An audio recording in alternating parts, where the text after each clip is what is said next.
여러분, 72살 할머니가 며느리에게 이런 말을 했다면 믿으시겠어요?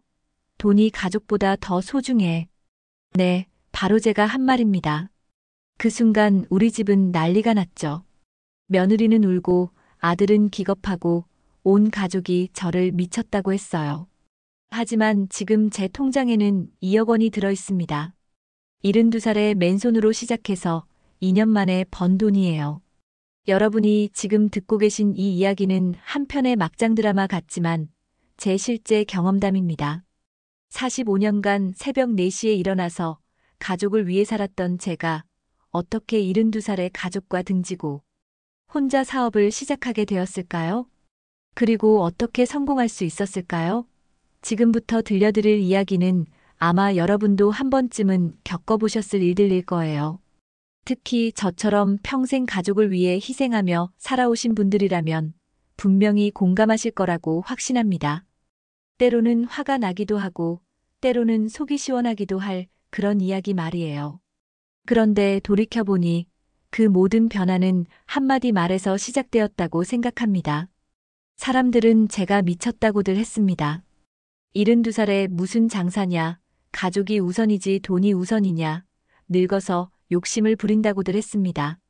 특히 우리 며느리 민지는 눈물까지 글썽이며 제게 물었습니다. 어머니, 가족보다 돈이 더 소중하냐고요. 그때 제가 뭐라고 대답했는지 지금도 선명하게 기억합니다. 응, 돈이 더 소중해. 그 한마디로 우리 집이 발칵 뒤집혔습니다.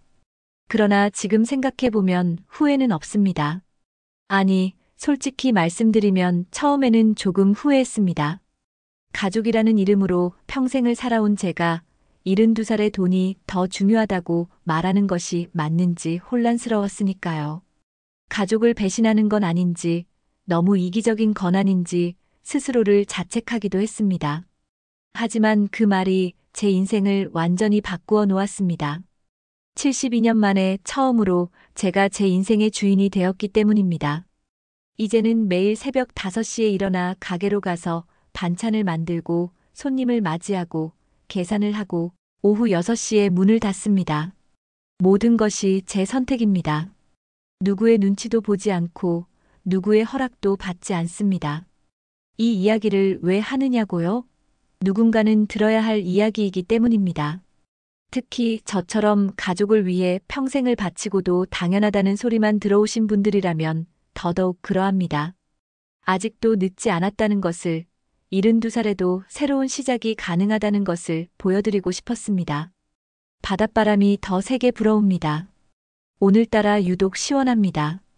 마치 그때의 제 마음처럼 말입니다. 이야기는 2년 전 제가 45년간 다닌 해풍 목욕탕에서 마지막 손님을 보낸 날부터 시작됩니다. 그날의 기억은 아직도 생생합니다. 평일 오후라 목욕탕은 한산했습니다. 몇 명 안 되는 단골 할머니들만 계셨습니다. 해풍 목욕탕은 바닷가 근처에 있는 오래된 목욕탕이었습니다. 70년대에 지어진 건물이라 시설은 낡았지만 바닷바람을 맞으며 목욕할 수 있는 특별함이 있었습니다. 창문을 열어놓으면 바다 냄새가 그대로 들어왔고 파도 소리도 들렸습니다. 그래서 이 목욕탕을 찾는 분들이 꽤 있었습니다. 저는 27살 때부터 이곳에서 일했습니다. 처음에는 청소부로 시작했습니다. 새벽 4시에 와서 목욕탕 청소를 하고 오전에는 보일러를 관리하고 낮에는 세신 일을 했습니다. 결혼 후에는 새벽 식사 준비까지 맡았습니다. 목욕탕에 오시는 할머니들을 위한 간단한 식사를 준비하는 일이었습니다. 45년. 거의 반평생을 이곳에서 보낸 셈입니다. 새벽 4시에 일어나는 것이 일상이었습니다. 매일 같은 시간에 일어나 같은 일을 반복했습니다. 손목이 성한 날이 없었습니다. 하루 종일 물수건을 짜고 때를 밀고 청소를 하다 보니 관절이 망가질 수밖에 없었습니다. 의사는 건초염이라고 했습니다. 힘줄에 염증이 생긴 것이고 더 심해지면 수술해야 한다고 했습니다. 하지만 수술비도 만만치 않았고 무엇보다 일을 쉴 수 없었습니다. 집에서는 제 월급이 필요했으니까요. 그러다 보니 점점 더 심해졌습니다. 손목 보호대 없이는 물수건도 짤 수 없는 지경에 이르렀습니다. 그날도 평소와 다름없는 하루였습니다. 새벽에 일어나 목욕탕에 와서 청소를 하고 할머니들 식사를 준비했습니다. 오전에는 몇 분의 새신 손님이 계셨습니다. 모두 오랜 단골이었습니다. 제 손길에 익숙해진 분들이었습니다. 점심때가 되자 동업 자순이가 걱정스럽게 제 손목을 바라보았습니다. 연자 언니, 정말 그만두는 거야? 손목에는 두툼한 보호대가 감겨 있었습니다. 아침부터 유독 아팠습니다. 물수건을 짤 때마다 찌릿한 통증이 손목에서 팔꿈치까지 올라왔습니다. 아파도 참고하면 되잖아. 우리 나이에 다른 일자리가 어디 있다고. 순이의 말이 틀린 것은 아니었습니다. 70이 넘은 나이에 새로 시작할 수 있는 일이 뭐가 있겠습니까? 저와 같은 연배의 분들은 대부분 손자 손녀 돌보는 일로 바쁘거나 건강이 좋지 않아 집에서 쉬고 계셨습니다. 새로운 일자리를 구한다는 것은 현실적으로 불가능에 가까웠습니다. 하지만 문제는 단순히 일자리만이 아니었습니다. 집에서 기다리고 있는 것들 때문이었습니다. 며느리는 벌써부터 제가 그만두면 집안일을 더 많이 도와달라고 했습니다. 아들은 아무 말 없었지만 그 침묵이 더 무거웠습니다. 당연히 엄마가 집안일을 해야 한다고 생각하는 것 같았습니다.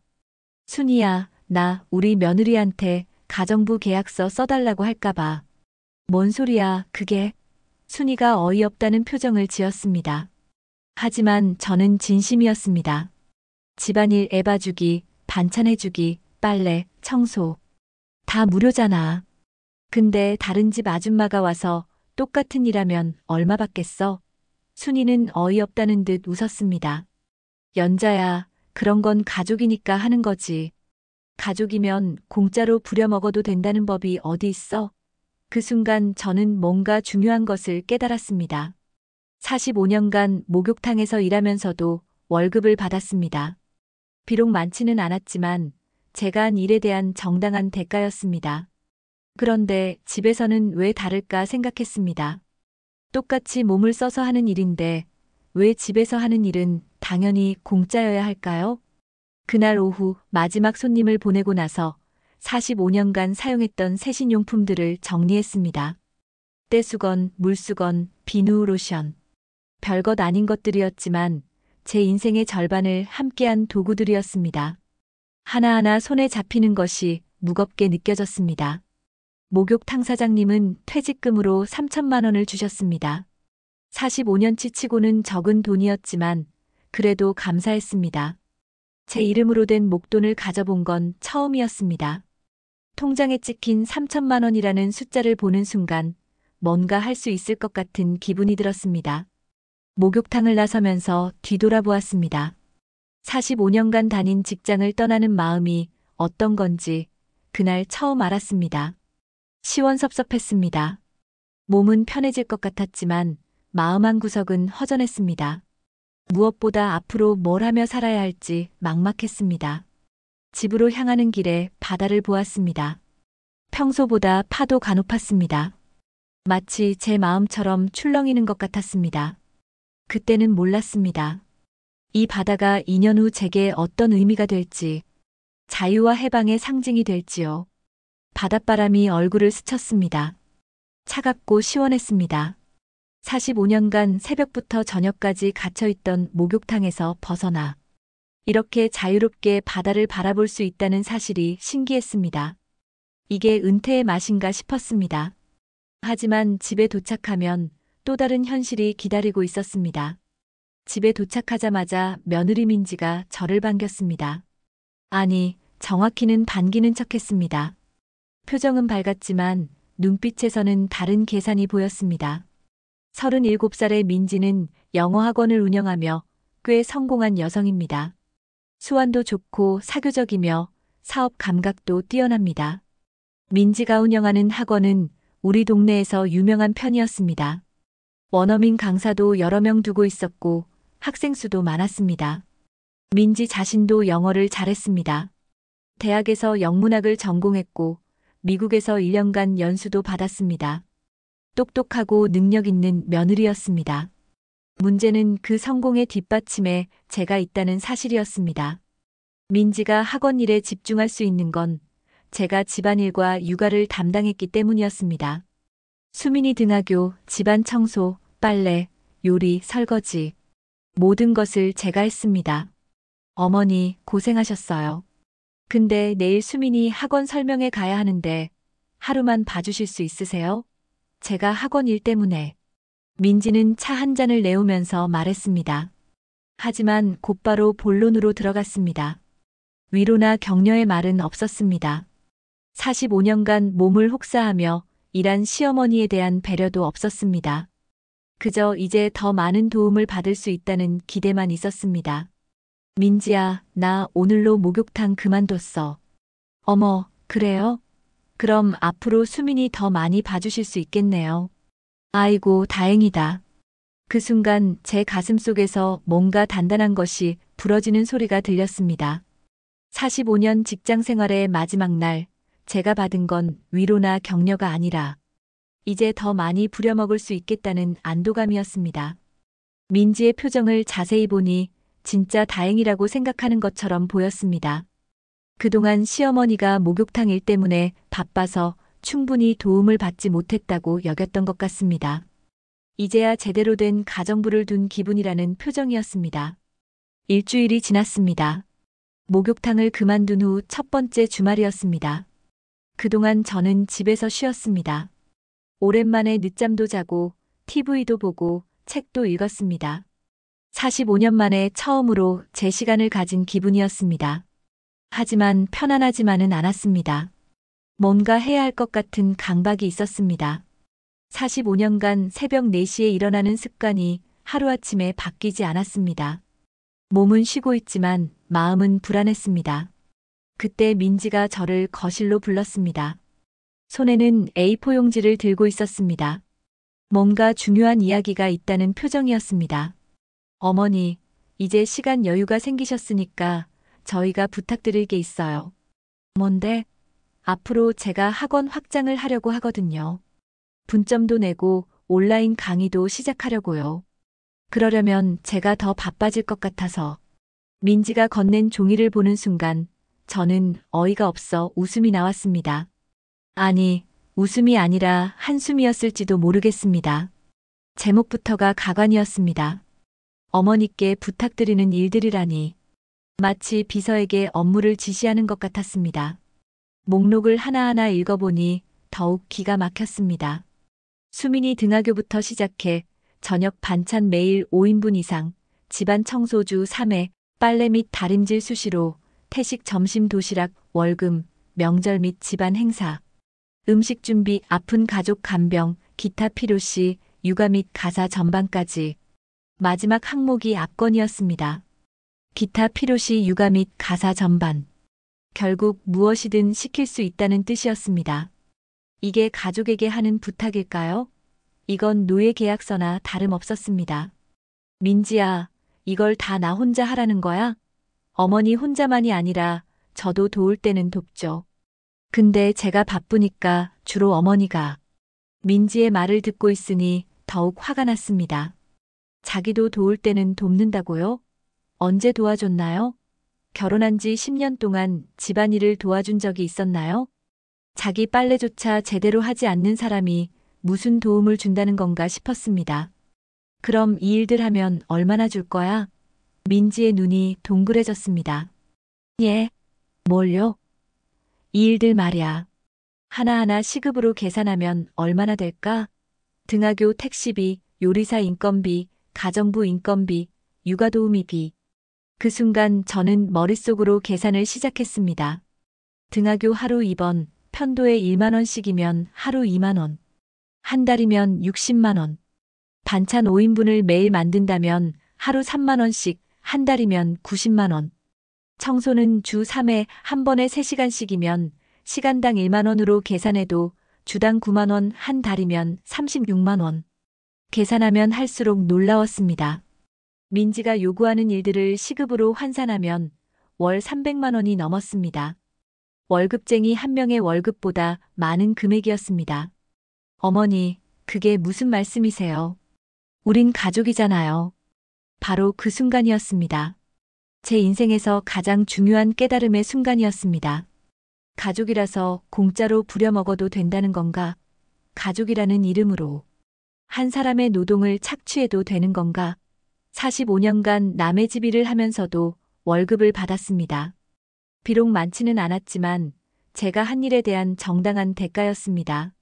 그런데 제 집 일을 하면서는 왜 당연히 공짜여야 하는 걸까요? 오히려 제 집 일이 더 힘들었습니다. 남의 집에서는 정해진 시간에만 일했지만 제 집에서는 24시간 대기 상태였으니까요. 바로 그때 아들 태식이 들어왔습니다. 40살의 나이에도 여전히 엄마 앞에서는 어린애 같은 제 아들. 회사에서 돌아온 태식의 얼굴은 피곤해 보였습니다. 하지만 제 피로는 신경 쓰지 않는 것 같았습니다. 엄마, 무슨 얘기해? 아들아, 너도 이것 좀 봐봐. 저는 민지가 건넨 부탁 목록을 태식에게 내밀었습니다.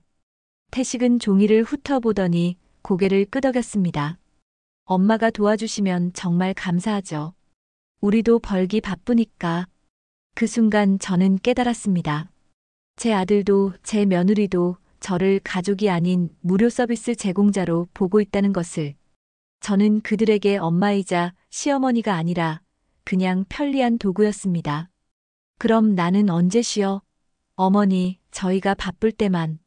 민지야, 너희가 안 바쁜 때가 언제 있었어? 결혼한 지 10년 동안 단 하루라도 안 바쁜 날이 있었나? 침묵이 흘렀습니다. 긴 침묵이었습니다. 태식과 민지는 아무 말도 하지 못했습니다. 아마 처음으로 진지하게 생각해 본 것 같았습니다. 그동안 엄마의 희생을 얼마나 당연하게 여겼는지. 그날 밤 저는 잠이 오지 않았습니다. 침대에 누워 천장을 바라보며 생각했습니다. 27살부터 72살까지 45년간 저는 무엇을 했을까요? 가족을 위해서라는 명목으로 제 모든 시간과 에너지를 쏟아부었습니다. 그런데 정작 제가 받은 것은 무엇이었을까요? 감사, 인정, 존중? 아니었습니다. 당연하다는 시선과 더 해달라는 요구뿐이었습니다. 저는 가족들에게 엄마이자 할머니이자 시어머니였지만 동시에 그냥 무료 가정부였습니다. 다음 날 저는 동업자 순이와 영자를 만났습니다.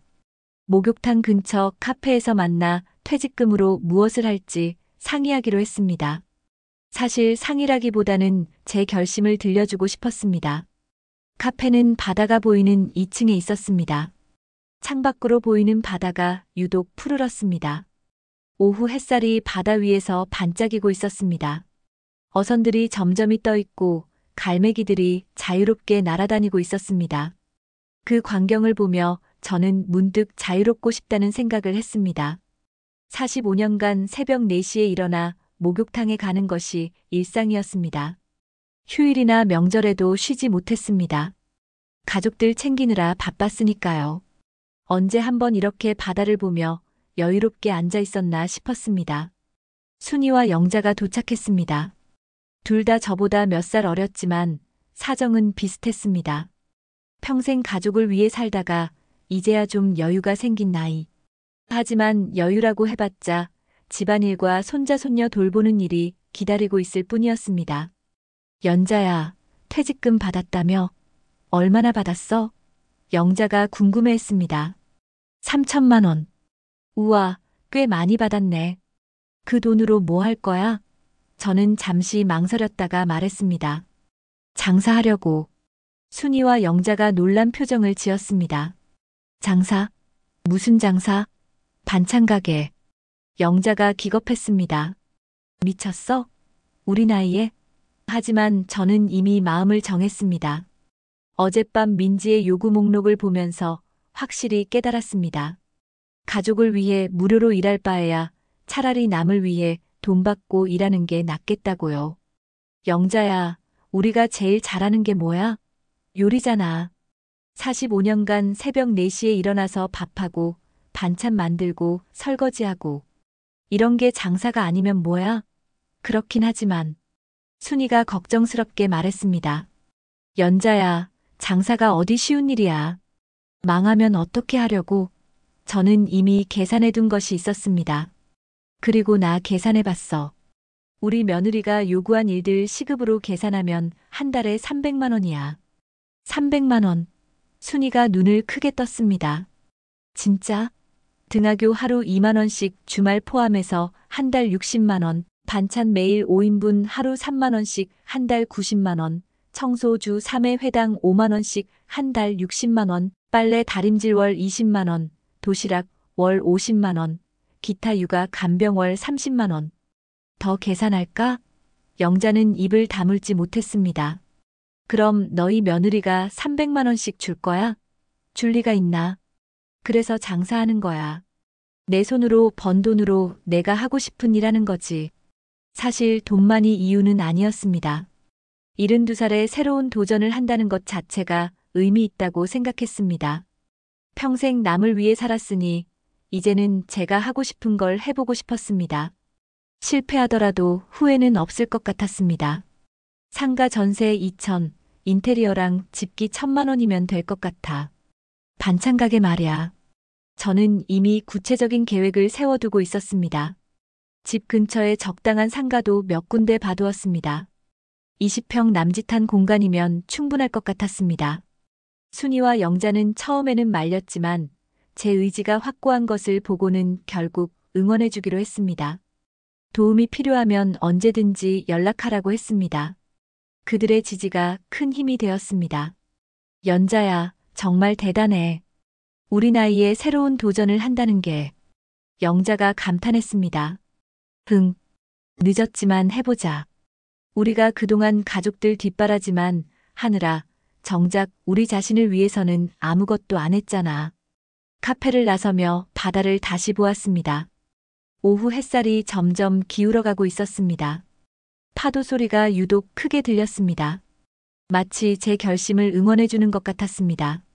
그 순간 저는 확신했습니다. 이 길이 맞다고요.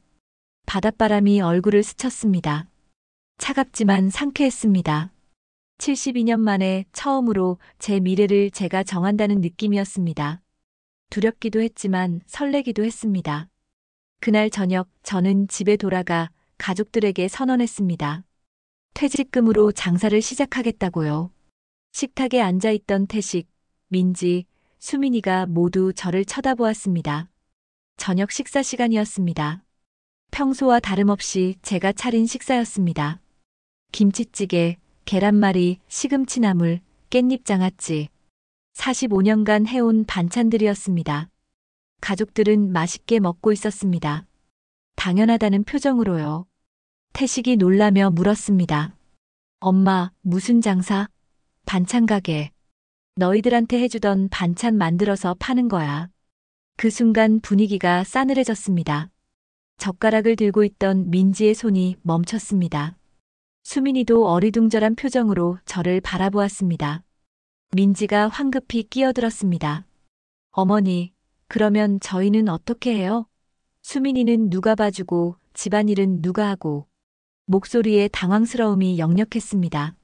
지금까지 당연하게 여겼던 것들이 사라질 수도 있다는 걸 처음 깨달은 것 같았습니다. 저는 단호하게 말했습니다. 모르겠어. 너희가 알아서 해. 그 순간 민지의 얼굴이 새하얘졌습니다. 지금까지 한 번도 상상해 본 적 없는 상황이었을 것입니다. 시어머니가 자신들을 거부한다는 것, 더 이상 무료 서비스를 받을 수 없다는 것 말입니다. 어머니, 민지의 목소리가 날카로워지며 물었습니다. 어머니는 가족이 우선이에요? 돈이 우선이에요? 그 질문을 듣는 순간 저는 평생 하고 싶었던 말을 했습니다. 72년 인생에서 가장 용기 있는 말이었습니다. 돈이 우선이야. 왜냐하면 돈 없으면 가족도 없거든. 그 말이 떨어지자마자 집안이 조용해졌습니다. 정적이 흘렀습니다. 수민이가 어리둥절한 표정으로 저를 바라보았습니다. 태식은 고개를 저었고 민지는 눈물을 글썽였습니다. 하지만 저는 후회하지 않았습니다. 그 말은 진심이었습니다. 가족이라는 이름으로 한 사람을 희생시키는 건 진짜 가족이 아니라고 믿었습니다. 서로의 존재와 노동을 인정하고 존중할 때만 진짜 가족이 된다고 생각했습니다. 엄마, 진짜 그런 뜻이에요? 태식이 믿을 수 없다는 표정으로 물었습니다. 40년간 키운 아들이 엄마를 이해하지 못하는 순간이었습니다. 흥, 가족이라는 이름으로 한 사람을 착취하는 건 사랑이 아니야. 진짜 사랑은 서로를 존중하는 거야. 민지가 울음을 터뜨렸습니다. 어머니, 저희가 어머니를 착취했나요? 저희는 그냥 가족이니까. 가족이니까 뭐? 가족이니까 공짜로 부려먹어도 된다는 거야? 그날 밤 집안 분위기는 최악이었습니다. 태식과 민지는 저와 말을 하지 않았습니다. 저녁 식사도 제대로 마무리되지 않았습니다. 각자 알아서 뒷정리를 했습니다. 저는 혼자 라면을 끓여 먹었습니다. 72년 인생에서 가장 쓸쓸한 저녁이었습니다. 하지만 동시에 가장 후련한 저녁이기도 했습니다. 더 이상 눈치 보지 않아도 되었습니다. 더 이상 가족을 위해서라는 명목으로 제 시간을 빼앗기지 않아도 되었습니다. 처음으로 제 인생의 주인이 된 기분이었습니다. 72살의 말입니다. 이틀 후 저는 집 근처 골목 상가를 보러 갔습니다. 집에서 걸어서 10분 거리에 있는 20평 남짓한 공간이었습니다. 전세 2천만 원이라고 했습니다. 위치도 괜찮고 근처에 아파트 단지가 있어 반찬 가게 하기에는 나쁘지 않아 보였습니다. 상가는 1층에 있었습니다. 앞쪽은 유리창으로 되어 있어 지나가는 사람들이 안을 들여다볼 수 있었습니다. 뒤쪽에는 주방 공간이 있었습니다. 다소 낡긴 했지만 기본 시설은 갖추어져 있었습니다. 부동산 중개사는 제 나이를 보고 의아해했습니다. 어머니, 정말 이 나이에 장사를 하시겠다는 거예요? 네. 반찬 가게 하려고요. 반찬 가게는 새벽부터 저녁까지 서 있어야 하는데 혹시 가족분들이 도와주시나요? 아니요. 혼자 할 거예요. 중개사는 고개를 저었습니다. 반찬 가게는 새벽부터 저녁까지 서 있어야 하는 힘든 일이라고 혼자 하기에는 너무 무리라고 말했습니다. 하지만 저는 이미 결심한 일이었습니다. 45년간 목욕탕에서 새벽부터 저녁까지 일했는데 반찬 가게가 더 힘들 리는 없다고 생각했습니다. 오히려 제 가게니까 더 보람이 있을 것 같았습니다. 계약서에 도장을 찍는 순간 가슴이 두근거렸습니다. 72년 인생에서 처음으로 제 이름으로, 제 돈으로 하는 일이었습니다. 인생에서 가장 후련한 순간 중 하나였습니다. 계약서에는 임차인 문연자라고 적혀 있었습니다. 제 이름이 적힌 공식 문서였습니다. 45년간 남의 밑에서 일했던 제가 이제는 사업자가 되는 것이었습니다. 집에 돌아오니 태식과 민지가 심각한 표정으로 앉아 있었습니다. 마치 제가 치매에 걸린 환자인 것처럼 조심스럽게 말하는 태식. 엄마 앉아봐요. 뭔 일이야? 엄마, 우리가 진지하게 얘기해봤는데. 태식은 마치 가족회의를 열었다는 듯한 표정이었습니다. 민지도 옆에서 고개를 끄덕이고 있었습니다. 뭘? 엄마 나이의 장사는 너무 무리인 것 같아요. 그리고 우리도 엄마 도움이 정말 필요하고. 태식의 말을 듣고 있으니 기가 막혔습니다. 자기들 편의를 위해 제 선택을 막으려는 것이었습니다. 그럼 돈 줄 거야? 예. 너희가 내게 요구하는 일들 돈 주고 시킬 거야? 민지가 발끈했습니다. 어머니, 돈 얘기만 하시네요. 우린 가족이잖아요. 가족이라서 공짜로 부려먹어도 된다는 거야? 부려먹는다니요. 저희가 어머니를 부려먹었나요? 민지의 목소리가 높아졌습니다. 하지만 저는 이미 준비된 답을 가지고 있었습니다. 저는 천천히 일어나 제 방으로 갔습니다. 서랍에서 수첩을 꺼냈습니다. 2년 전부터 기록해둔 것이었습니다. 혹시 이런 날이 올 줄 알고 미리 준비해 두었습니다. 거실로 돌아와 수첩을 보여주었습니다. 이것 좀 봐봐. 수첩을 펼쳐 보이니 민지와 태식의 얼굴이 점점 굳어졌습니다. 수첩에는 제가 한 일들이 빠짐없이 기록되어 있었습니다. 2022년 1월 1일 수민이 등하교 저녁 반찬 김치찌개, 계란말이, 시금치나물, 태식. 도시락 1 수민이 등하교 저녁 반찬 된장찌개, 불고기, 콩나물 무침, 집안 청소 3일 수민이 등하교 저녁 반찬 미역국, 생선구이, 배추김치, 빨래 2바구니. 2022년 1월부터 시작해서 2024년 10월까지 거의 3년간의 기록이었습니다. 하루도 빠짐없이 적혀 있었습니다. 심지어 민지가 아플 때 간병한 것까지, 태식의 회사 회식 때 수민이를 봐준 것까지 모두 기록되어 있었습니다. 어머니, 이게 뭐예요? 민지가 어이없다는 표정으로 물었습니다. 내가 너희들한테 해준 일들이야. 2년간 빠짐없이 기록해뒀어. 민지가 수첩을 넘겨보더니 얼굴이 새하얘졌습니다. 이렇게, 왜 이런 걸 적으셨어요? 언젠가는 계산해야 할 때가 올 줄 알았거든. 그 수첩을 보는 민지와 태식의 표정이 복잡해졌습니다. 처음에는 어이없어 했지만 점점 미안한 기색이 보였습니다. 그동안 제가 얼마나 많은 일을 해왔는지 구체적으로 보니 실감이 난 것 같았습니다. 하지만 여전히 인정하려 하지 않았습니다. 가족이니까 당연한 거라고, 서로 도우며 사는 게 가족이라고 말했습니다. 저는 그럼 너희는 나를 위해 뭘 해줬냐고 물었습니다. 돈을 벌어온다고요? 그건 너희 가족을 위한 거지, 저를 위한 게 아니라고 했습니다. 태식이 당황했습니다. 엄마, 그럼 우리가 엄마를 위해 뭘 해드려야 해요? 인정해줘. 내가 한 일들을 인정하고 고마워해줘. 그리고 내 시간을 존중해줘. 하지만 태식과 민지는 여전히 이해하지 못하는 표정이었습니다. 그들에게는 엄마의 희생이 너무도 당연한 것이었으니까요. 그날 밤 집안 분위기는 더욱 차가워졌습니다. 그러나 저는 흔들리지 않았습니다. 이미 상가 계약도 했고 결심도 확고했습니다. 가족들이 이해하지 못해도 상관없었습니다. 이제는 제 인생이었습니다. 상가 인테리어는 생각보다 복잡했습니다. 오래된 건물이라 전기 공사부터 다시 해야 했습니다. 그리고 주방 설비, 냉장고, 진열장, 계산대 등 필요한 것들이 한두 가지가 아니었습니다. 하지만 새로운 도전이라는 생각에 설렜습니다. 72년 인생에서 처음으로 제 공간을 만드는 일이었습니다. 45년간 남의 공간에서 일했던 제가 이제는 제 가게를 만드는 것이었습니다. 순이와 영자가 도와줘서 다행이었습니다. 함께 중고 가전제품 매장을 돌아다니며 필요한 것들을 하나씩 장만했습니다. 냉장고는 중고로 150만 원, 진열 냉장고는 200만 원, 주방 설비는 300만 원 정도 들었습니다. 가전제품을 고르는 것도 새로운 경험이었습니다. 45년간 목욕탕에서 쓰던 설비는 모두 사장님 것이었습니다. 제가 직접 고르고 구매하는 경험은 처음이었습니다. 하나하나 고를 때마다 신중했습니다. 제 돈으로 사는 것이었으니까요. 인테리어 업체에 맡기면 돈이 많이 들 것 같아 간단한 것은 직접 했습니다.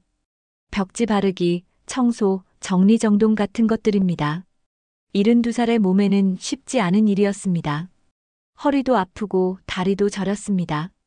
그러나 제 가게를 만든다는 생각에 힘이 났습니다. 벽지를 바르는 것도 처음 해보는 일이었습니다.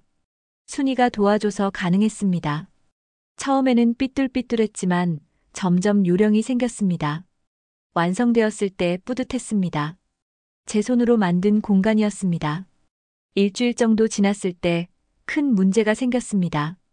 집에서 전혀 도움을 받을 수 없다는 것이었습니다. 태식과 민지는 여전히 저와 말을 하지 않았고 수민이만 가끔 할머니 안녕하고 인사했습니다. 더 큰 문제는 집안일이었습니다. 그동안 제가 해주던 일들을 아무도 하지 않으니 집이 엉망이 되었습니다. 빨래는 쌓이고 냉장고는 비고 집안은 어수선했습니다. 민지는 배달 음식으로 때우고 있었고 태식은 회사 근처에서 끼니를 해결했습니다. 어느 날 저녁 수민이가 제 방으로 왔습니다. 10살짜리 손녀가 어른들의 갈등 때문에 힘들어하는 모습이 안타까웠습니다. 할머니, 왜 우리를 안 도와줘? 10살짜리 손녀의 말에 가슴이 아팠습니다. 하지만 저는 단호해야 했습니다. 이것도 교육이라고 생각했습니다. 수민이에게 설명했습니다. 할머니가 도와주려면 돈을 줘야 한다고요. 왜냐하면 일하는 사람한테는 돈을 줘야 하기 때문이라고요. 수민이는 이해하지 못하는 표정이었습니다. 그럴 수밖에 없었습니다.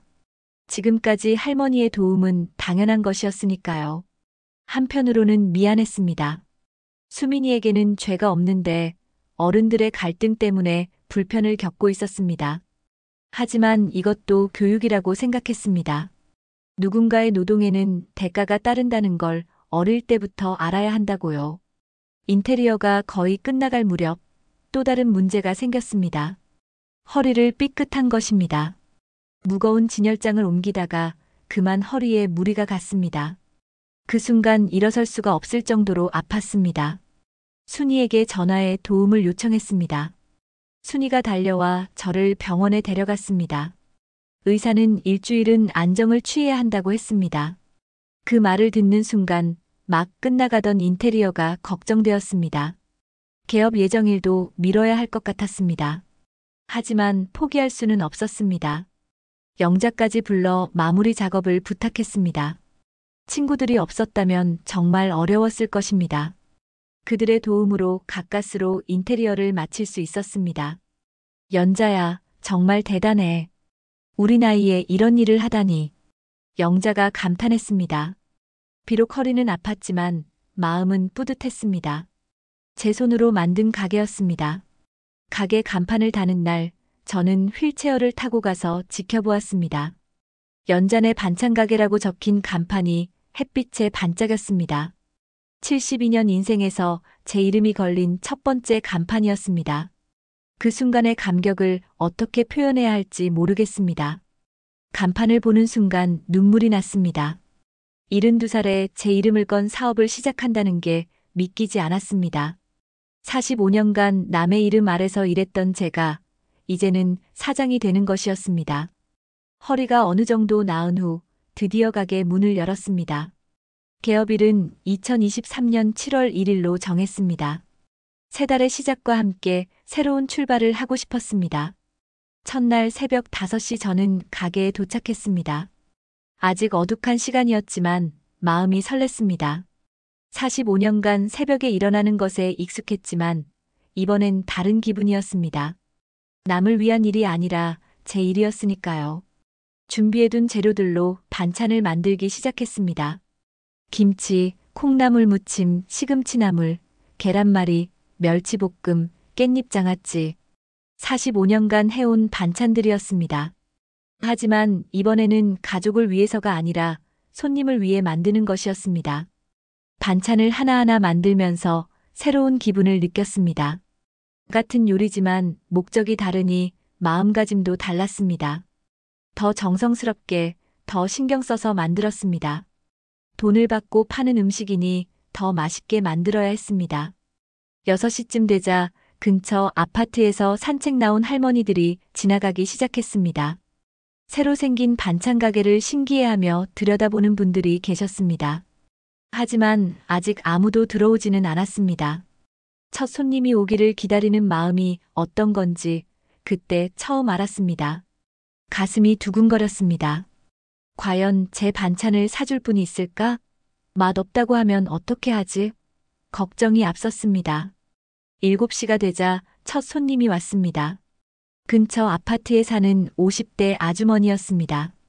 새로 생긴 반찬 가게라면서 어떤 반찬이 있는지 물어보셨습니다. 가격표를 보여드리니 저렴하다고 좋아하셨습니다. 김치 하나 주세요. 8,000원. 72년 인생에서 제 손으로 직접 번 첫 번째 돈이었습니다. 그 순간의 기분을 뭐라고 표현해야 할까요? 가슴이 벅차올랐습니다. 계산을 해드리면서 손이 떨렸습니다. 맛있게 드세요. 네, 감사해요. 정성스럽게 만드신 것 같네요. 그 말을 듣는 순간 45년간 느껴보지 못한 성취감을 느꼈습니다. 남이 제 음식에 대해 돈을 주고 사면서 감사하다고 말하는 것. 이런 기분이었구나 싶었습니다. 하루 종일 몇 분의 손님이 더 오셨습니다. 대부분 근처 주민들이었습니다. 반찬 맛이 어떤지 궁금해하며 조금씩 사가는 분들이었습니다. 첫날 매출은 5만 원 정도 나왔습니다. 많은 돈은 아니었지만 제가 직접 만든 반찬을 제가 정한 가격에 파는 기분은 새로웠습니다. 저녁에 집에 돌아오니 가족들이 어두운 표정으로 앉아 있었습니다. 태식이 물었습니다. 오늘 정말 가게를 열었냐고요. 그렇다고 답했습니다. 민지가 울먹이며 말했습니다. 수민이가 혼자 학교에 갔다 왔다고요. 길도 모르는데 혼자 가게 했다고요. 저는 택시 타고 가라고 했다고 돈도 줬다고 말했습니다. 하지만 민지는 그게 문제가 아니라고 했습니다. 어머니가 봐주시는 게 당연한 것 아니냐고 따졌습니다. 저는 왜 당연하냐고 반문했습니다. 그 질문에 민지는 대답하지 못했습니다. 그때 손녀 수민이가 다가와 물었습니다. 할머니, 왜 우리를 안 도와줘? 10살 손녀의 말에 가슴이 아팠습니다. 하지만 저는 단호했습니다. 수민아, 할머니가 도와주려면 돈을 줘야 해. 왜? 일하는 사람한테는 돈을 줘야 하거든. 수민이는 이해하지 못하는 표정이었습니다. 당연했습니다. 10살짜리에게는 너무 어려운 개념이었습니다. 그날부터 우리 집에는 배달음식 용기가 쌓이기 시작했습니다. 치킨, 중국 음식, 피자, 햄버거. 일주일 만에 쓰레기통이 배달 용기로 가득 찼습니다. 민지는 수민이 등하교를 학원 차량으로 바꾸었고, 태식은 회사 근처에서 점심을 해결했습니다. 집안일은 완전히 방치되었습니다. 빨래는 쌓이고 설거지는 안 되고 청소는 엄두도 못 낼 지경이었습니다. 민지는 주말에 몰아서 하려는 것 같았지만 워낙 바쁜 사람이라 제대로 되지 않았습니다. 화장실 청소, 바닥 닦기, 먼지 털기. 그동안 제가 매일매일 해주던 일들이 얼마나 많았는지 이제야 실감하는 것 같았습니다. 집이 금세 더러워졌습니다. 하지만 저는 모른 척했습니다. 제 일이 아니었으니까요. 한편 저는 매일 새벽 5시에 일어나 가게에 갔습니다.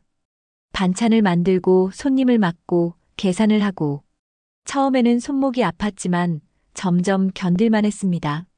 목욕탕에서 45년간 일한 경험이 도움이 되었습니다. 무엇보다 좋은 건 제가 번 돈이 제 통장에 들어온다는 사실이었습니다. 하루 매출이 5만 원에서 시작해서 점점 늘어났습니다. 일주일 후에는 하루 8만 원, 2주 후에는 10만 원까지 올랐습니다. 입소문이 나기 시작한 것 같았습니다. 단골 할머니 한 분이 말씀하셨습니다. 연자 씨, 여기 반찬 정말 맛있어요. 감사해요. 45년간 해온 거라서. 45년이나? 어디서? 목욕탕에서 새벽 식사 준비했었어요. 아이고, 그럼 진짜 베테랑이네. 그런데 혼자 하시기 힘들지 않아요? 괜찮아요. 가족들이 도와주면 좋겠지만, 혼자서도 할 만해요. 그런데 정말 괜찮았을까요?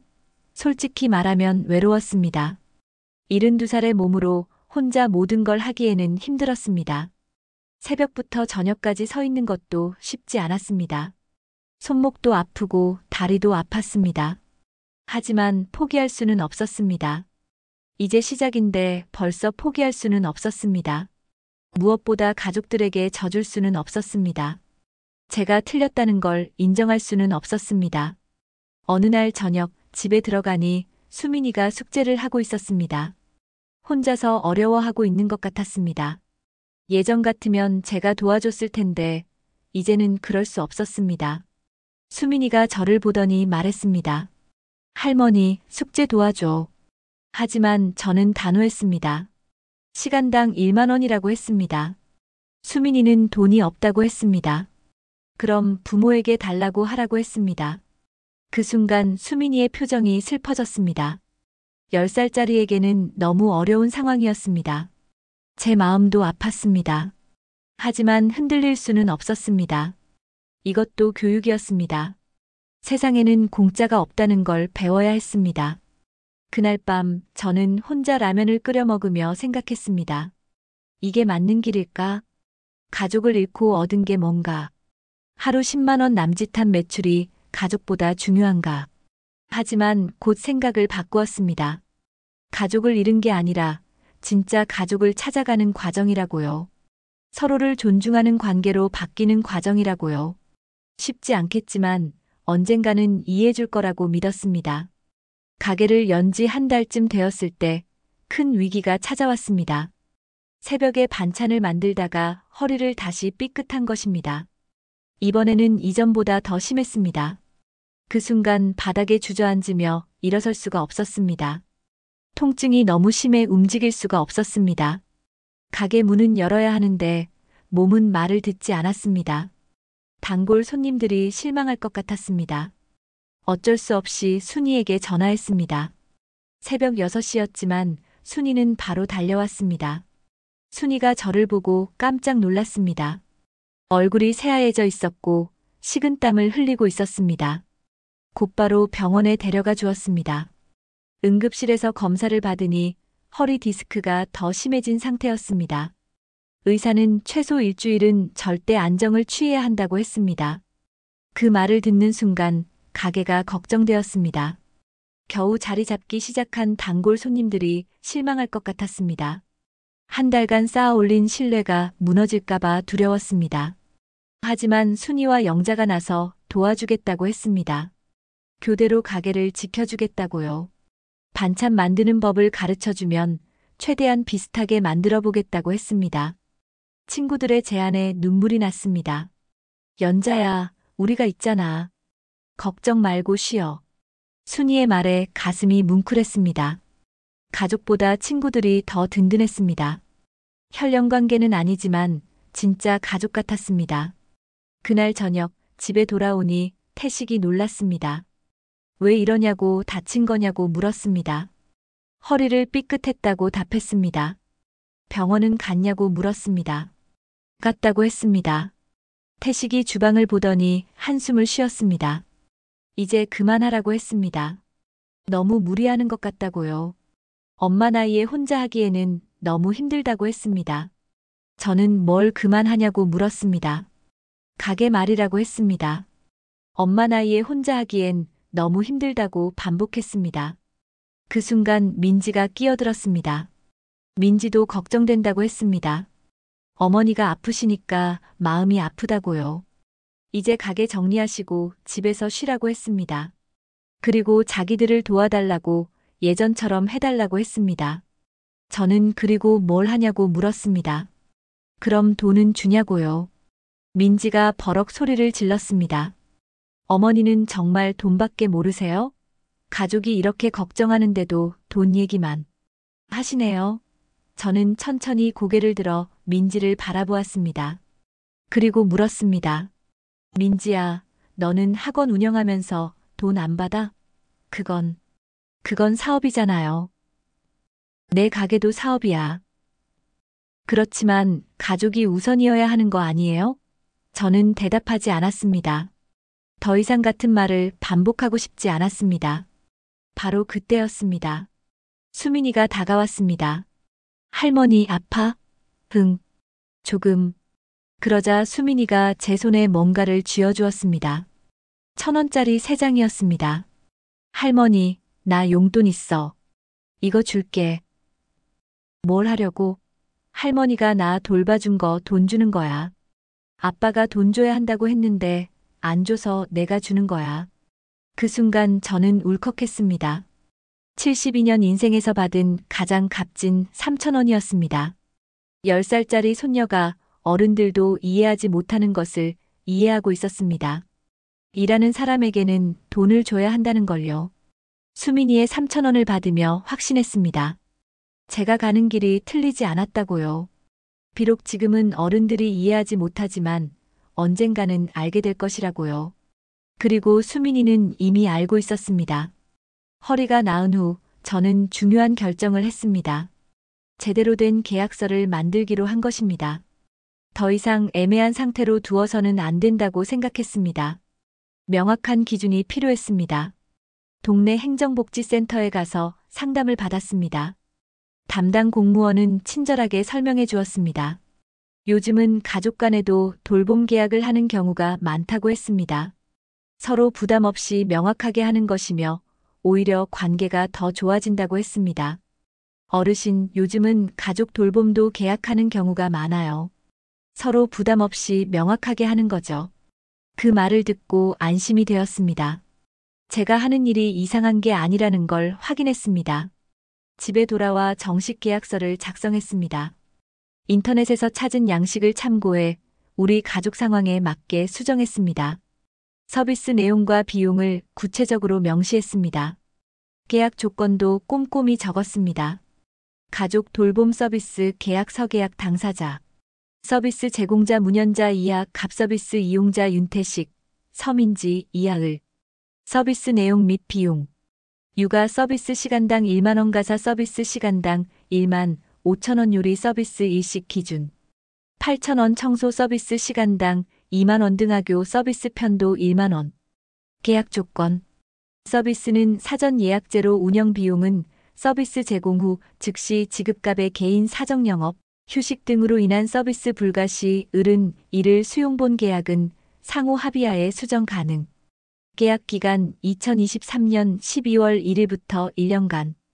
그날 저녁 완성된 계약서를 가족들 앞에 내놓았습니다. 태식이 계약서를 보며 어이없어 했습니다. 엄마, 이게 뭐야? 우리가 앞으로 어떻게 지낼지 정하는 거야. 엄마가 정말 이렇게 하겠다는 거야? 흥. 민지가 계약서를 집어 던졌습니다. 어머니, 이건 너무해요. 우린 가족이라고요. 맞아.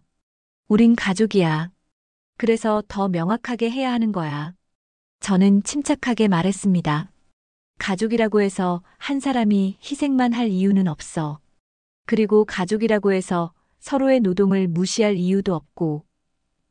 어머니는 우리가 어머니 노동을 무시했다고 생각하세요? 그렇게 생각 안 해? 긴 침묵이 흘렀습니다. 태식과 민지는 아무 말도 하지 못했습니다. 아마 처음으로 진지하게 생각해 본 것 같았습니다. 그동안 엄마의 도움을 얼마나 당연하게 여겼는지요. 저는 계속 말했습니다. 이 계약서는 서로를 존중하자는 의미라고요.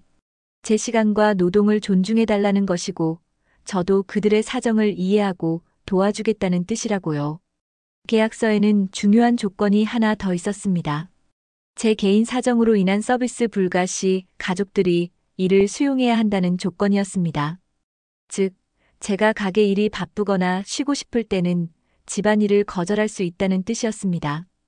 또한 상호 합의하에 계약을 수정할 수 있다는 조건도 넣었습니다. 시간이 지나면서 상황이 바뀔 수 있으니 융통성을 두자는 의미였습니다. 계약 기간은 1년으로 정했습니다. 1년 후 다시 상의에 연장하거나 수정하자는 뜻이었습니다. 그리고 비용은 월말에 정산하기로 했습니다. 태식과 민지는 여전히 받아들이기 어려워했습니다. 하지만 저는 더 이상 물러설 생각이 없었습니다. 이것이 제가 원하는 관계였습니다. 서로를 존중하고 각자의 가치를 인정하는 관계 말입니다. 그날 밤 계약서는 식탁 위에 그대로 놓여 있었습니다. 아무도 서명하지 않았습니다. 하지만 저는 기다릴 수 있었습니다. 언젠가는 이해할 거라 믿었습니다. 계약서를 내놓은 지 사흘 후 뜻밖의 일이 일어났습니다. 수민이가 용돈을 들고 와 말했습니다. 할머니, 나 오늘 학원 끝나고 할머니 가게 갈 거야. 왜? 김치 사려고. 할머니가 만든 김치 제일 맛있어. 수민이의 말에 가슴이 뭉클했습니다. 10살짜리가 할머니의 일을 진짜 사업으로 인정해주는 것 같았습니다. 그냥 달라고 하지 않고 돈을 주고 사겠다고 하는 게 고마웠습니다. 그날 오후 수민이가 정말로 가게에 왔습니다. 손에는 5천 원을 꼭 쥐고 있었습니다. 할머니, 김치 주세요. 수민이가 말하는 모습이 어른스러워 보였습니다. 마치 진짜 손님처럼 행동하고 있었습니다. 수민아, 할머니가 그냥 줄게. 안 돼요. 돈 줘야 해요. 할머니가 일한 거니까. 그 말을 듣는 순간 목구멍이 뜨거워졌습니다. 10살짜리 손녀가 어른들도 이해하지 못하는 것을 이해하고 있었던 것입니다. 일하는 사람에게는 정당한 대가를 줘야 한다는 걸요. 계산을 해주면서 고맙다고 말했습니다. 수민이가 웃으며 말했습니다. 할머니, 근데 이 김치 엄마 아빠도 줄 거야. 그럼 엄마 아빠도 알게 될 거야. 할머니 김치가 얼마나 맛있는지. 그 말을 듣고 기대가 되었습니다. 과연 태식과 민지가 뭐라고 할까 싶었습니다. 그날 저녁 집에 돌아오니 태식과 민지가 수민이가 사온 김치를 먹고 있었습니다. 맛있다, 수민아. 어디서 산 거야? 할머니 가게에서 샀어요. 할머니 가게. 민지가 놀라며 저를 바라보았습니다. 어머니, 정말 맛있어요. 이런 김치를 파시는 거예요? 응. 얼마예요? 5,000원. 진짜요? 이 맛에 5,000원이면 완전 저렴한데요. 그 순간 저는 묘한 기분이 들었습니다. 10년간 집에서 만들어준 김치는 당연한 것이었는데 가게에서 파는 김치는 저렴하고 맛있는 것이 된 것입니다. 태식도 한 입 먹어보더니 엄지를 치켜들었습니다. 정말 맛있네요. 이런 김치라면 잘 팔릴 것 같아요. 그 말을 들으며 생각했습니다. 같은 김치인데 상황에 따라 가치가 달라지는구나 하고요. 집에서 만들어줄 때는 당연한 것이었지만 가게에서 팔 때는 값진 상품이 되는구나 싶었습니다. 며칠 후 변화의 조짐이 보이기 시작했습니다. 태식이 먼저 변했습니다. 엄마, 내일 점심 도시락 하나 부탁할게요. 8,000원. 알겠어요. 태식이 지갑에서 10,000원을 꺼내주었습니다. 거스름돈은 팁이에요. 그 말을 들은 순간 태식이 조금이나마 제 일을 인정해주는 것 같아 기뻤습니다. 아들이 엄마에게 팁을 준다는 게 이상할 수도 있지만 저는 고마웠습니다. 처음으로 제 노동에 대해 감사를 표현하는 것 같았습니다. 민지는 아직 완고했습니다. 하지만 수민이 등하교는 어쩔 수 없이 제게 부탁해야 했습니다. 학원 차량으로는 한계가 있었고 자신이 직접 하기에는 너무 바빴기 때문입니다. 어머니, 내일 수민이 학교 좀 데려다 주실 수 있어요? 편도 10,000원. 민지가 잠시 망설이더니 알겠다고 했습니다. 하지만 돈을 주면서도 불만스러운 표정을 숨기지 않았습니다. 어머니, 정말 가족한테 돈 받는 게 맞는 건가요? 맞아. 왜요? 내 시간과 노동의 값을 내가 정하는 거야. 당연한 거지. 하지만 민지의 표정에서 조금씩 변화가 보였습니다. 처음에 분노는 사라지고 대신 혼란스러워하는 기색이 보였습니다. 아마 제 말이 틀리지 않다는 걸 조금씩 깨닫기 시작한 것 같았습니다. 며칠 후 흥미로운 일이 생겼습니다. 민지가 학원에서 다른 엄마들과 이야기하다가 충격을 받고 온 것입니다. 어머니, 저 오늘 깜짝 놀랐어요. 왜? 다른 엄마들이 시어머니 모시는 얘기하는데 다들 한 달에 용돈을 수백만 원씩 드린다는 거예요. 그래? 네. 그리고 집안일은 가정부를 따로 쓴다고 하더라고요. 한 달에 200만 원씩. 민지가 갑자기 계산기를 들고 뭔가를 계산하기 시작했습니다. 어머니, 제가 계산해 봤는데 어머니가 해주신 일들 시급으로 계산하면 정말 300만 원 넘어요. 그러게. 그럼 어머니 말이 맞는 거네요. 저는 아무 말하지 않았습니다. 민지가 스스로 깨달아야 할 일이었습니다. 그리고 실제로 깨닫고 있는 것 같았습니다. 그동안 어머니의 노동을 얼마나 과소평가했는지요. 시간이 지나면서 우리 가족에게는 새로운 패턴이 생겼습니다. 저는 가게 운영을 최우선으로 하고 여유가 있을 때만 가족 일을 도왔습니다. 가족들은 제 스케줄에 맞춰 도움을 요청하고 적정한 비용을 지불했습니다. 처음에는 어색했습니다. 가족끼리 돈을 주고받는다는 게 서먹했습니다. 하지만 시간이 지나면서 오히려 관계가 더 편해졌습니다. 서로에게 당연하다고 여기지 않으니 더 고마워하게 되었습니다. 태식이 도시락을 먹고 나서 진심으로 고마워했습니다. 엄마, 오늘 도시락 정말 맛있었어요. 감사해요. 예전에는 당연히 받아먹고 고마워할 줄도 몰랐는데 이제는 달라졌습니다. 돈을 주고 사 먹는 음식이니까 더 감사해야 하는 것 같았습니다. 민지도 조금씩 달라지기 시작했습니다. 수민이 학교 데려다 달라고 부탁할 때 미안하다고 먼저 말했습니다. 어머니, 바쁘실 텐데 도와달라고 해서 죄송해요. 괜찮아. 일이니까. 일이라고 하시니까 더 고마워요. 어머니도 바쁘실 텐데. 그런 말을 들으니 기분이 좋았습니다. 이제야 제 시간을 존중해 주는 것 같았습니다. 어느 날 민지에게서 뜻밖의 제안이 왔습니다. 어머니, 저희가 어머니 가게 홍보 좀 도와드릴까요? 제가 SNS 마케팅 잘 아는데. 그럼 얼마나 줄 거야? 어머니, 민지가 웃으며 말했습니다. 농담이에요. 이건 진짜 가족 서비스로 해드릴게요. 어머니 가게가 더 잘 되면 좋겠어요. 그래도 돈은 받을 거야. 일은 일이니까. 정말 어머니는. 하지만 민지의 표정은 예전과 달랐습니다. 짜증이 아니라 웃음이었습니다. 어머니의 일관성을 인정하는 것 같았습니다. 실제로 민지의 도움으로 가게 매출이 늘었습니다. SNS에 할머니가 직접 만든 반찬이라고 홍보했더니 젊은 고객들도 오기 시작했습니다. 하루 매출이 15만 원까지 늘었습니다. 가장 큰 변화는 수민이었습니다. 할머니의 일을 존중할 줄 아는 아이로 자랐습니다. 할머니, 나도 커서 할머니처럼 내 가게 할 거야. 그래, 뭘 팔 건데? 할머니가 만든 거 팔고 싶어. 근데 할머니한테 돈 들이고 배워야겠다. 그 말을 들은 순간 이 모든 일이 헛되지 않았다는 생각이 들었습니다. 수민이는 제대로 배우고 있었습니다. 누군가의 노동에는 대가가 따른다는 것을, 일하는 사람을 존중해야 한다는 것을요. 연잔의 반찬 가게는 예상보다 훨씬 잘 되었습니다. 입소문이 나면서 단골 손님이 늘었고 매출도 꾸준히 올랐습니다.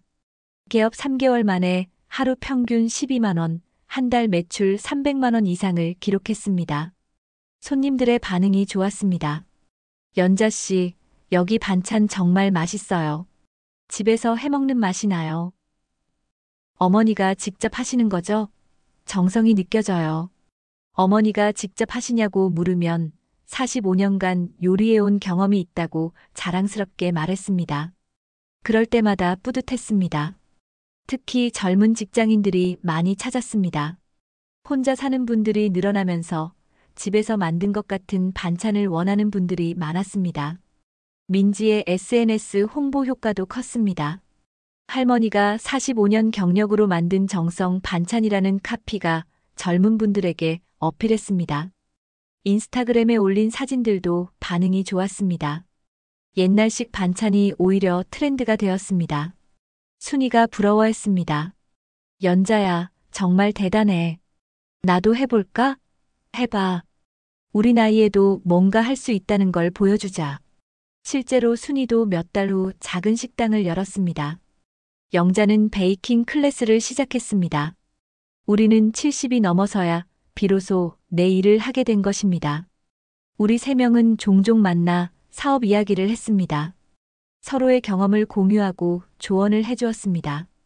70대 여성 창업자 모임 같았습니다. 늦게 시작했지만 서로 격려하며 열심히 했습니다. 가게가 잘 되면서 자신감도 생겼습니다.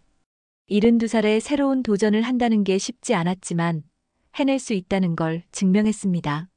무엇보다 제가 만든 음식을 사람들이 돈을 주고 사 먹는다는 게 신기했습니다. 한편 가족 관계도 새로운 균형을 찾아가고 있었습니다. 저는 주 3일 정도는 가족 일을 도왔습니다. 가게가 바쁘지 않은 시간에 미리 예약을 받고 도와주는 시기였습니다. 태식은 이제 완전히 적응했습니다. 도시락이 필요하면 미리 전날 예약하고 돈을 깔끔하게 지불했습니다. 그리고 항상 고마워했습니다. 오히려 예전보다 더 감사해야 하는 것 같았습니다. 엄마, 회사 동료들이 도시락 부러워해요. 어머니가 직접 만들어주신다고 하니까 부럽다고 하더라고요. 그런 말을 들으면 기분이 좋았습니다. 제 요리가 인정받는다는 느낌이었습니다. 민지도 많이 변했습니다. 수민이 등하교나 급한 육아 도움이 필요할 때만 부탁했습니다. 그리고 정말 미안하다는 표정으로 부탁했습니다.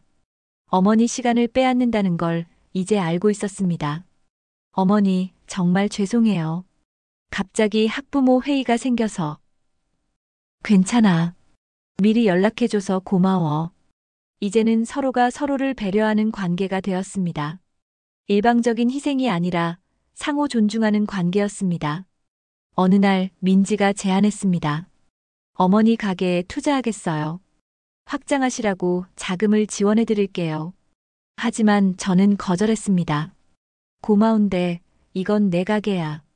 내 능력으로 천천히 키우고 싶어. 왜요? 도움을 받으시면 더 빨리 성장할 수 있는데. 이 가게는 내 자립을 위한 거야. 남에게 의존하지 않고 스스로 서는 게 목적이야. 그 말을 듣고 민지가 고개를 끄덕였습니다. 이제야 조금 이해하는 것 같았습니다. 어머니가 원하는 게 단순히 돈이 아니라 독립이라는 걸요. 가게를 연 지 1년이 되었습니다. 처음 계약서에서 정한 기간이 끝나가고 있었습니다. 그동안 우리 가족에게는 많은 변화가 있었습니다. 가장 큰 변화는 서로를 바라보는 시각이었습니다. 이제 가족들은 저를 집안일 담당자가 아닌 사업가로 보았습니다. 제 시간과 스케줄을 존중했고 도움을 요청할 때도 미리 상의했습니다. 태식은 이제 완전히 독립적으로 살았습니다. 도시락은 가끔 부탁하지만 대부분 스스로 해결했습니다. 오히려 제 가게를 자랑스러워했습니다. 친구들에게 우리 엄마가 72살에 장사 시작해서 성공했다고 자랑하고 다녀요. 그런 말을 들으면 뿌듯했습니다. 아들이 저를 부끄러워하지 않고 자랑스러워한다는 게요. 민지는 가장 큰 변화를 보였습니다. 처음에는 이해하지 못했지만 이제는 제 선택을 존중했습니다. 심지어 다른 엄마들에게 시어머니를 어떻게 모셔야 하는지 조언까지 해주었습니다. 서로의 영역을 존중하는 게 중요해요. 시어머니도 독립적인 인격체잖아요. 그런 말을 한다는 것 자체가 큰 변화였습니다. 수민이는 이제 11살이 되었습니다. 할머니의 가게를 진짜 자랑스러워했습니다. 친구들에게 우리 할머니는 사장님이라고 소개했습니다. 그리고 용돈이 생기면 가끔 제 가게에서 반찬을 샀습니다. 1년간의 결산을 해보니 놀라웠습니다. 가게 매출이 월 평균 400만 원이 넘었습니다. 재료비와 임대료를 빼고도 월 200만 원 이상의 순수익이 났습니다. 72살에 월 200만 원을 벌다니 상상도 못했던 일이었습니다. 더 중요한 건 마음의 변화였습니다. 이제 저는 누구에게도 의존하지 않는 독립적인 사람이 되었습니다. 제 시간을 제가 정하고 제 노동의 값을 제가 매기는 사람이 되었습니다. 계약 갱신 시기가 되자 가족들이 먼저 제안했습니다. 새로운 계약을 만들자고요. 하지만 이제는 예전보다 훨씬 관대한 조건으로 하자고 했습니다. 태식이 말했습니다. 엄마, 이제 엄마를 더 잘 이해하게 됐어요. 엄마가 원하는 게 단순히 돈이 아니라 존중이라는 걸 알겠어요. 앞으로는 더 배려하겠어요. 민지도 사과했습니다. 어머니, 처음에는 어머니를 이해하지 못해서 미안했어요. 이제는 어머니가 왜 그런 선택을 했는지 알아요. 저도 만약 같은 상황이라면 똑같이 했을 거예요. 새로운 계약서는 훨씬 간단했습니다. 서로의 사정을 이해하고 존중한다는 기본 원칙만 있었습니다. 구체적인 가격이나 조건은 그때그때 상의해서 정하기로 했습니다. 중요한 건 이제 우리가 진짜 가족이 되었다는 것이었습니다. 한 사람의 희생 위에 성립된 가족이 아니라 서로를 존중하고 배려하는 가족이 되었습니다.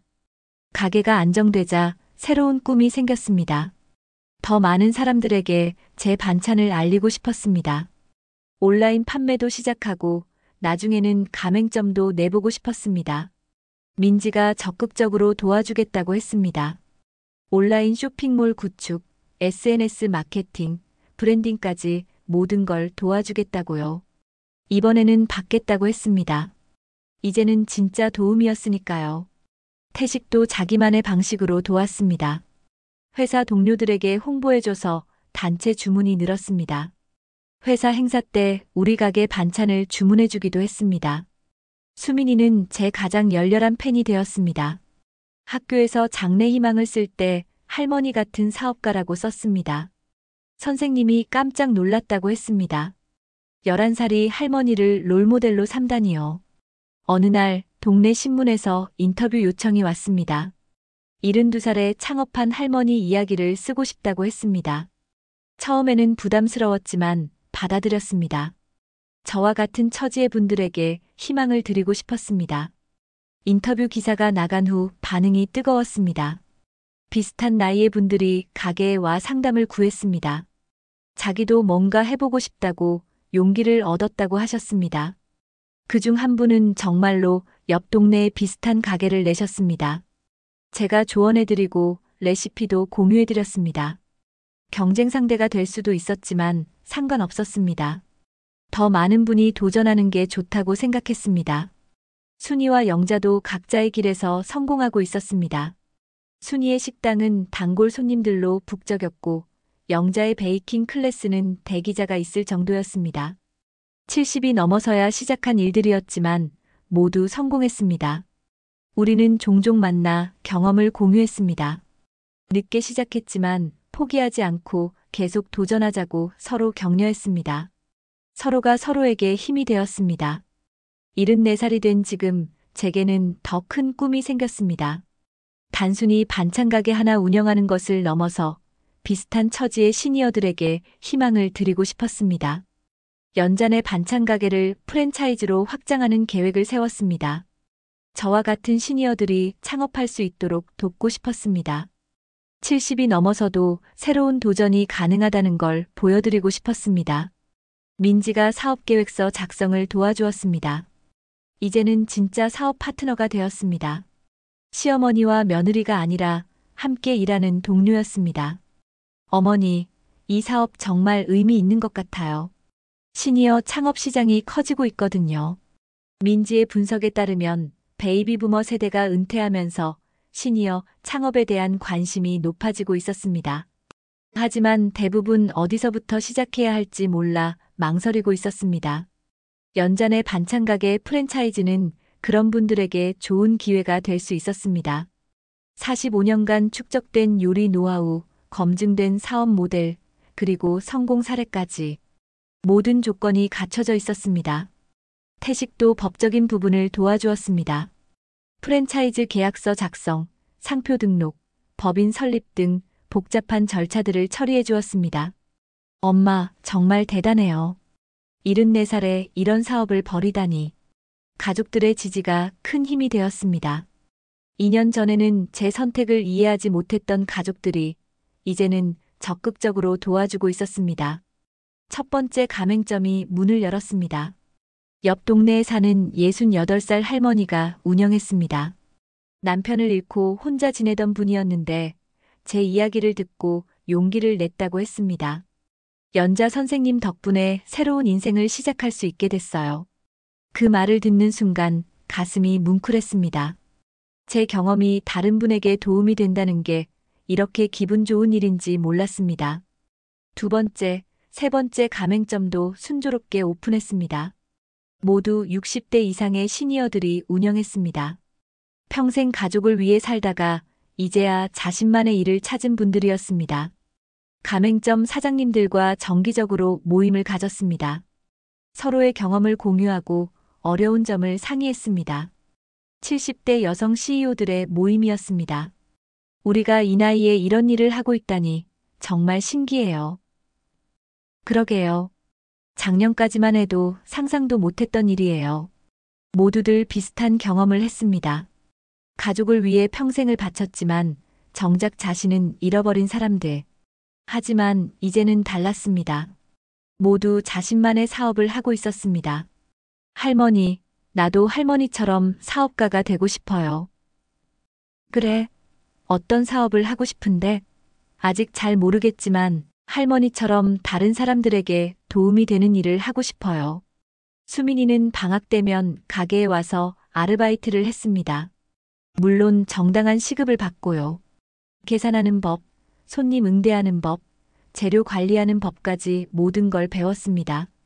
수민아, 일하는 사람에게는 반드시 정당한 대가를 줘야 해. 네, 할머니. 그게 가장 기본이죠. 수민이가 하는 말이었습니다. 또래보다 훨씬 성숙한 생각을 하고 있었습니다. 민지도 수민이의 변화를 놀라워했습니다. 어머니, 수민이가 정말 많이 달라졌어요. 집안일도 스스로 하고 용돈도 아껴 쓰고. 당연하지. 일의 가치를 알았으니까. 수민이는 이제 집안일을 도와주면 반드시 용돈을 받았습니다. 그리고 그 돈을 모아 자기가 원하는 것을 샀습니다. 돈의 가치와 노동의 소중함을 몸으로 배우고 있었습니다. 가끔 수민이 친구들이 가게에 왔습니다. 할머니가 운영하는 가게를 신기해했습니다. 수민아, 내 할머니 정말 대단하시다. 응, 우리 할머니는 74살에 사업 시작하셨어. 수민이가 자랑스러워하는 모습을 보면 뿌듯했습니다. 제가 수민이에게 가르쳐준 가장 큰 것은 어떤 나이에도 새로운 도전이 가능하다는 것이었습니다. 가게가 유명해지면서 지역사회에서도 관심을 보였습니다. 구청에서 시니어 창업 성공 사례로 선정해 강연 요청이 들어왔습니다. 처음에는 부담스러웠습니다. 제가 무슨 강연을 할 수 있을까 싶었습니다. 하지만 제 이야기를 듣고 용기를 얻을 분들이 있다면 해볼 만하다고 생각했습니다. 안녕하세요. 74세에 창업한 문연자입니다. 강연장에는 50대, 60대, 70대 분들이 가득했습니다. 모두 진지한 표정으로 제 이야기를 들으셨습니다. 저는 72살까지 가족을 위해서만 살았습니다. 제 시간, 제 꿈, 제 욕망은 모두 포기했죠. 하지만 이제는 다릅니다. 제 경험담을 들려드렸습니다. 목욕탕에서 45년간 일한 이야기, 가족들과의 갈등, 계약서 작성, 가게, 창업, 그리고 지금의 성공까지. 가장 중요한 건 자신을 존중하는 것입니다. 나이는 숫자에 불과해요. 꿈을 가지고 도전하는 마음이 진짜 젊음입니다. 강연이 끝나고 많은 분들이 상담을 요청했습니다. 자기도 뭔가 시작해보고 싶다고 어떻게 하면 되는지 물어보셨습니다. 일단 작은 것부터 시작해보세요. 완벽하지 않아도 괜찮아요. 중요한 건 시작하는 용기입니다. 그날 이후로 정기적으로 시니어 창업 상담을 해드리기 시작했습니다. 제 경험을 바탕으로 실질적인 조언을 드렸습니다. 자금 조달 방법, 사업 계획 수립, 가족 설득 등 모든 분야에서요. 구청에서는 시니어 창업 지원센터를 만들어 저를 자문위원으로 위촉했습니다. 정식 직함이 생긴 것입니다. 74세에 처음으로 가진 공식적인 타이틀이었습니다. 지금 이 순간 바닷바람이 제 뺨을 어루만집니다. 74살이 된 지금도 여전히 매일 이 자리에 앉아 하루를 정리합니다. 가게 문을 닫고 나서 이렇게 바다를 보며 앉아 있으면 지난 3년간의 일들이 어제 일처럼 생생합니다. 오늘도 매출이 좋았습니다. 새로운 단골 손님도 생겼고 온라인 주문도 늘었습니다. 수민이가 중학생이 된 기념으로 친구들과 함께 와서 떡볶이 재료를 사갔습니다. 이제는 당당하게 할머니 가게를 자랑합니다. 할머니, 우리 반 친구들이 할머니 가게 진짜 부러워해요. 그래, 왜? 할머니가 사장님이잖아요. 우리 반에서 할머니가 사장님인 애는 나뿐이에요. 수민이의 말에 웃음이 났습니다. 74세 사장님이라니. 정말 신기한 일입니다. 민지는 이제 제 사업 파트너가 되었습니다. 마케팅과 경영 부분을 도와주고 저는 요리와 매장 운영을 담당합니다. 서로의 전문성을 인정하고 존중하는 관계입니다. 어머니, 다음 달에 4호점 오픈하잖아요. 준비는 잘 되고 있어요? 응, 신경 쓸 게 많네. 하지만 재미있어. 손님들은 우리를 보고 모녀지간이 아니라 비즈니스 파트너 같다고 합니다. 맞는 말입니다. 이제는 서로를 가족이 아닌 동료로 대합니다. 태식은 이제 완전히 독립적인 어른이 되었습니다. 자기 일은 자기가 알아서 하고 가끔 엄마 가게에 와서 도움을 줍니다. 무거운 것들을 옮겨주거나 수리가 필요한 것들을 고쳐줍니다. 물론 적정한 대가를 받습니다. 엄마, 우리 회사에서 워크숍 장소 찾고 있는데 어머니 가게에서 할 수 있을까요? 그럼 임대료는? 당연히 드려야죠. 이제는 이런 대화가 자연스럽습니다. 가족이지만 비즈니스는 비즈니스입니다. 순이와 영자는 이제 소상공인 모임의 리더가 되었습니다. 늦깎이 창업자들의 멘토 역할을 하고 있습니다. 우리는 70이 넘어서도 새로운 도전이 가능하다는 걸 보여주는 산증인이 되었습니다. 연자야, 우리가 이 나이에 이런 일을 하고 있다니 정말 신기해. 그러게. 3년 전만 해도 상상도 못했던 일이지. 제 통장에는 지금 2억 원이 있습니다. 74세의 제 손으로 번 돈입니다. 이 돈으로 무엇을 할까요? 가게를 더 크게 확장할까요? 아니면 여행을 갈까요? 수민이 대학 등록금을 미리 마련해 줄까요? 하지만 가장 중요한 건 돈이 아닙니다. 제가 얻은 가장 소중한 것은 자존감입니다. 74세의 누구에게도 의존하지 않고 살 수 있다는 자신감입니다. 제 시간을 제가 정하고 제 인생을 제가 살아간다는 당당함입니다. 예전에는 가족이라는 이름으로 모든 걸 희생했습니다. 제 시간, 제 꿈, 제 욕구를 모두 포기했습니다. 그게 사랑이라고, 그게 가족이라고 생각했습니다. 하지만 그건 진짜 가족이 아니었습니다. 진짜 가족은 서로를 존중하고 인정하는 관계입니다. 한 사람의 희생 위에 성립되는 게 아니라 모든 구성원이 행복할 수 있는 관계입니다.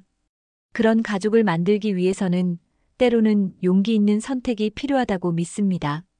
74세의 저에게 아직도 꿈이 있습니다. 프랜차이즈 사업을 확장해서 전국에 연잔의 반찬 가게를 내고 싶습니다. 저와 같은 시니어들에게 일자리를 제공하고 싶습니다. 나이가 들어도 포기하지 않고 도전할 수 있다는 걸 보여주고 싶습니다. 수민이는 이제 중학생이 되었습니다. 여전히 제 가장 큰 팬입니다. 방학 되면 가게에 와서 아르바이트를 합니다. 정당한 시급을 받고요. 할머니, 나도 할머니처럼 멋진 할머니가 될 거예요. 그래, 어떤 할머니? 자기 일을 하는 할머니요. 누구에게도 의존하지 않는 당당한 할머니. 수민이의 말에 가슴이 뿌듯했습니다. 제가 수민이에게 물려줄 수 있는 가장 큰 유산은 돈이 아니라 정신이라고 생각합니다. 어떤 상황에서도 굴복하지 않는 마음, 자신을 존중하는 마음입니다. 바닷바람이 다시 불어옵니다. 이번에는 더 따뜻하게 느껴집니다. 아마도 제 마음이 더 자유로워졌기 때문이겠지요. 75세, 새로운 시작입니다. 할머니, 뒤에서 수민이의 목소리가 들립니다. 돌아보니 수민이가 뛰어오고 있습니다. 할머니, 여기 있었구나. 엄마가 찾으래요. 왜? 내일 할머니 생일이잖아요. 생일 파티 준비해야 한대요. 아, 맞습니다.